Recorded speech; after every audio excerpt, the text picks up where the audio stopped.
नमस्कार, सिटी न्यूजच्या बातमीपत्रात प्रेक्षकांचं मनपूर्वक स्वागत। बातमीपत्राची सुरुवात करूया सुविचार मालेने।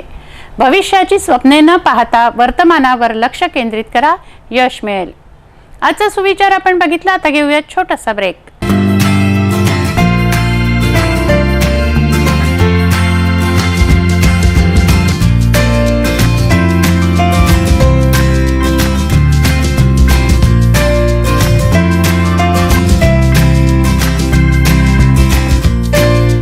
संपूर्ण लग्न बसता आराधना जवाहर रोड अमरावती।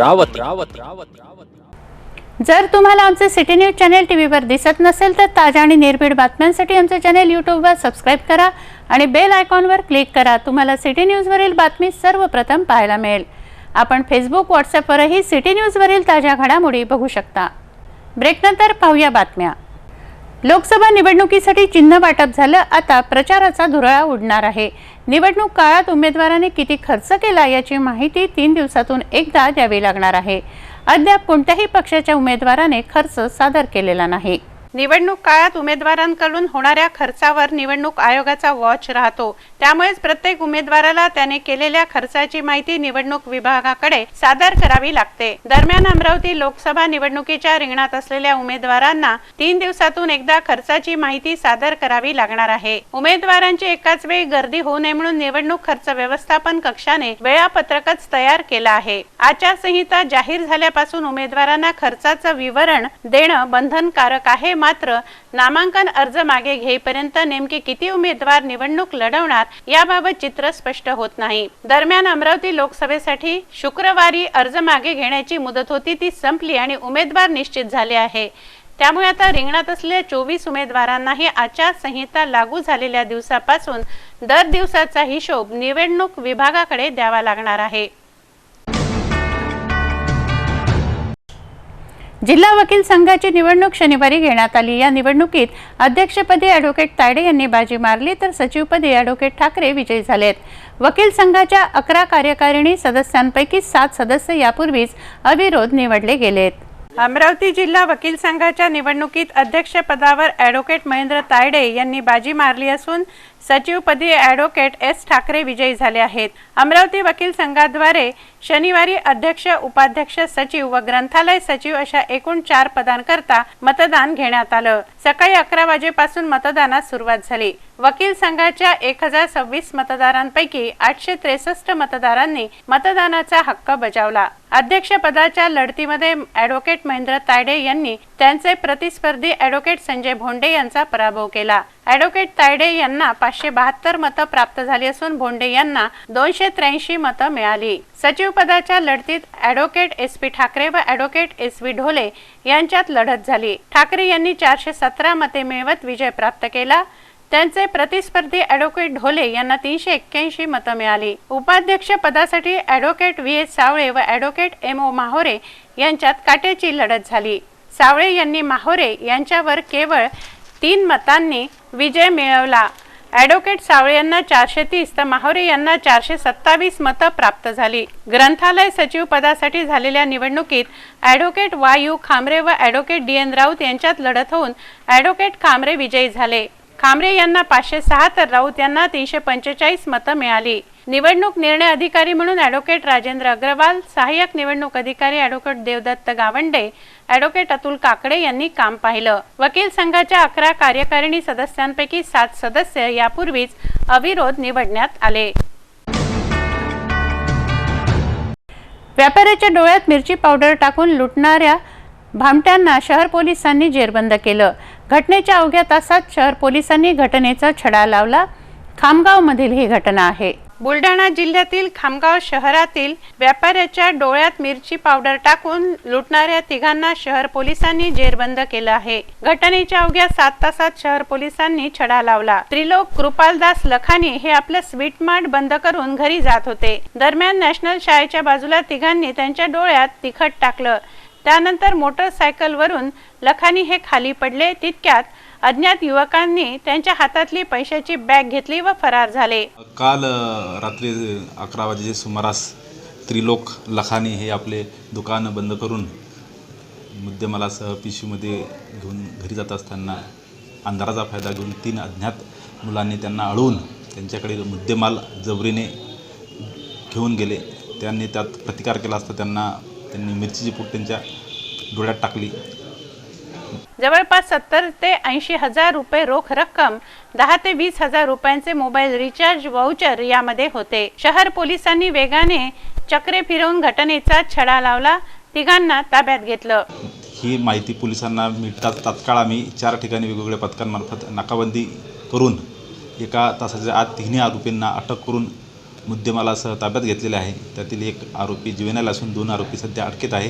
पुढील तपास सुरू आहे. सर, या आरोपींनी आधी काही गुन्हे केलेले आहेत? बरोबर आहे, अगदी बरोबर आहे. तर त्यातही तपास सुरू आहे. अजून कुठल्याही निष्कर्षापर्यंत आपण आलो नाही, तरी आपण वेगवेगळ्या पद्धतीने अशा प्रकारच्या मोडचे जे गुन्हे आहेत त्या पद्धतीने आपला तपास सुरू आहे. यातील एक आरोपी अल्पवयीन आहे. अपर पोलीस अधीक्षक हेमराज राजपूत यांच्या मार्गदर्शनाखाली शहर व एसडीपीओ पथकाने ही संयुक्त कारवाई केली. उपविभागीय पोलीस अधिकारी प्रदीप पाटील, शहर पोलीस निरीक्षक संतोष ताले यावेळी उपस्थित होते. बुलढाण्याहून शुभम कायस्थ यांचा हा रिपोर्ट.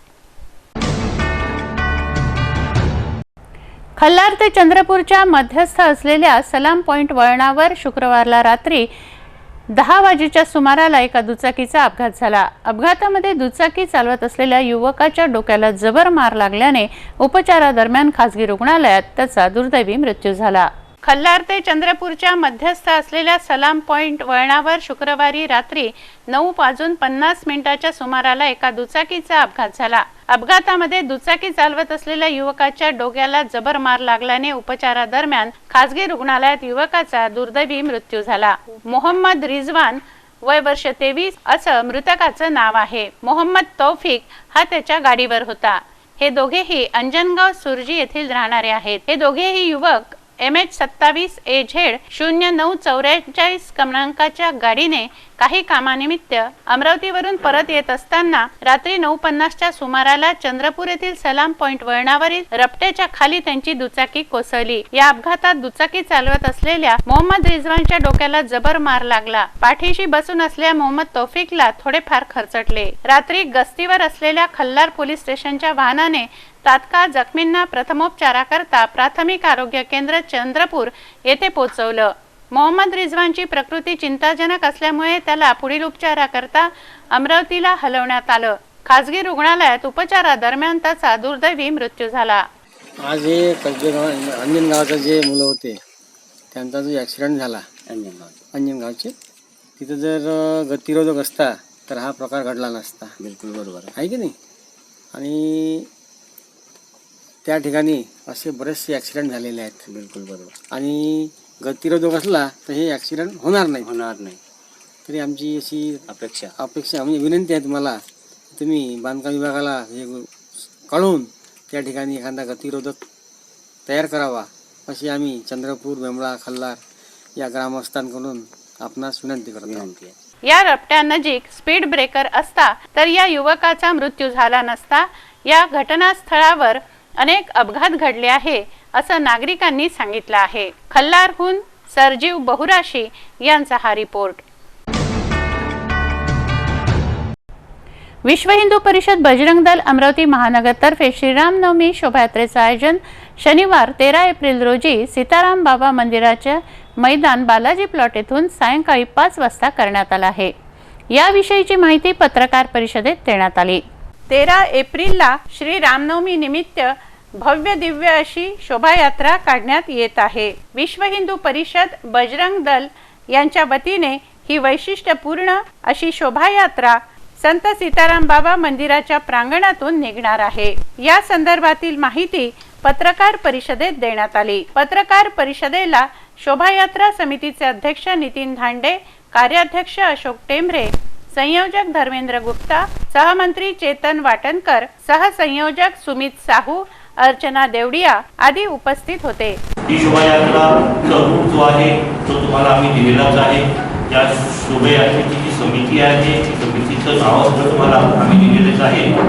याच्या व्यतिरिक्त या शोभायात्रेची जी फार महत्त्वाची ज्या काही झलकिया राहतील ती जसं अनिल सावंत सांगितलं आहे की या शोभायात्रेमध्ये आपण 15 ते 20 अशा झाकिया ठेवणार आहोत. या झाकियामध्ये आपल्या भागातली जे आदिवासी नृत्य आहे, लेझिम आहे, जे की भारतीय संस्कृतीला घेऊन या कृती आहेत, या सगळ्या गोष्टींचं त्या झाकीमध्ये आपल्याला तसं आम्ही लोकांना आम्ही ते दाखवायचा प्रयत्न करणार आहोत. तसंच तुम्ही असं बघा असून शोभायात्रे दरम्यान उत्कृष्ट प्रदर्शन करणाऱ्या देखाव्यांना पण आम्ही बक्षीस पुरस्कार देणार आहे. पहिला पुरस्कार 18,101 रुपयाचा आहे. तसंच द्वितीय पुरस्कार हे 7,101चा आहे. तृतीय पुरस्कार 5,101चा आहे.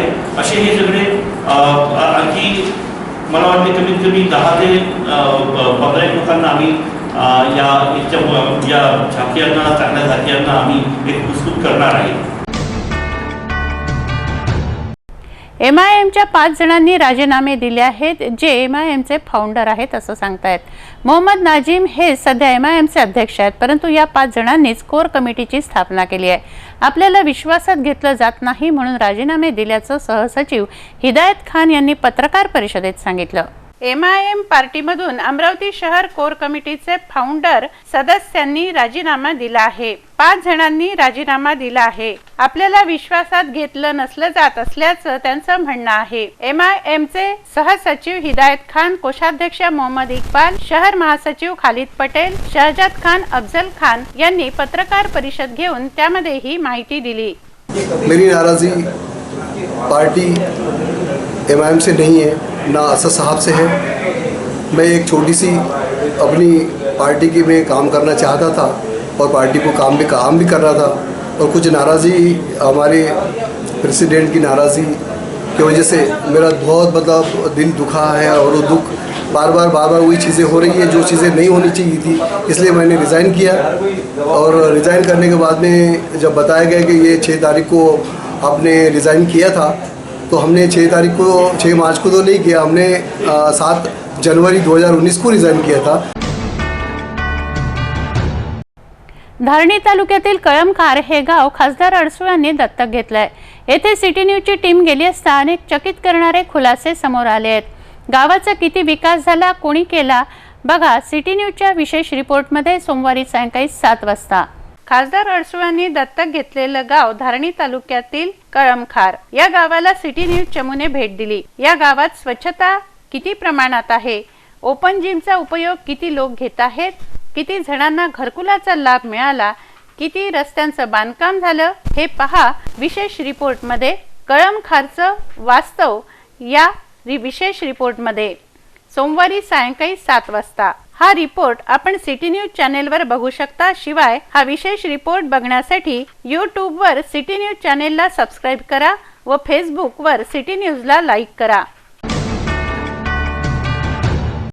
एक नजर बातमीपत्रातील अन्य महत्त्वाच्या घटनांवर. अतीत के ज़रोख़ों से बात 131 साल पुरानी है. आज ही के दिन यानी 31 मार्च सन 1889 को फ्रांस के पेरिस शहर के कैंप दी मार्स में 2 साल 2 माह और 2 दिन की कड़ी मेहनत से गुस्ताव आइफेल द्वारा आइफेल टावर का निर्माण किया गया. फ्रांस के क्रांति की शताब्दी की स्मृति में इसका निर्माण किया गया. आइए इतिहास के ज़रोख़ों से जग प्रसिद्ध आइफेल टावर के विषय में थोड़ी जानकारी हासिल करें.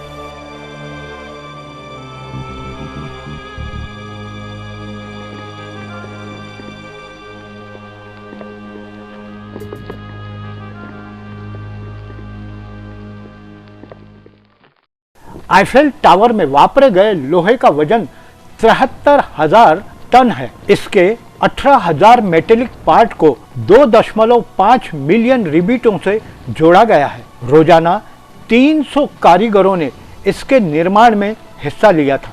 इसकी ऊंचाई 324 मीटर यानी 1063 फीट है. इसमें कुल मिलाकर 3 मंजिलें हैं, जिसमें लिफ्ट, बाइनोकुलर और रेस्टोरेंट की सुविधा तक है. हर साल इसे पेंट करने के लिए यानी इसका रंग रोगान करने के लिए 60 टन रंग की आवश्यकता होती है. रोजाना शाम 25,000 बलों से इसे प्रकाशमान किया जाता है. टावर के निर्माण में हिस्सा लिए करीब 72 प्रमुख व्यक्तियों के नामों की यादी यहाँ उनकी स्मृति में लगी हुई है. और आपको जानकर आश्चर्य होगा कि ठंड के दिनों में यह टावर 6 इंच तक सिकुड़ जाता है। दुनिया भर के करोड़ों पर्यटक हर साल इसे देखने आते हैं और आश्चर्य व्यक्त करते हैं।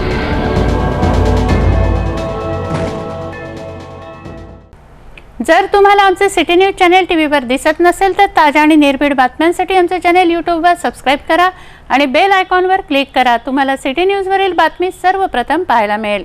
आपण फेसबुक व्हॉट्सअपवरही सिटी न्यूजवरील ताज्या घडामोडी बघू शकता। वेळ झाली आहे आपली रजा घेण्याची। आपणास काही माहिती द्यायची व काही सुचवायचे असेल तर आमच्याशी थेट संपर्क करा।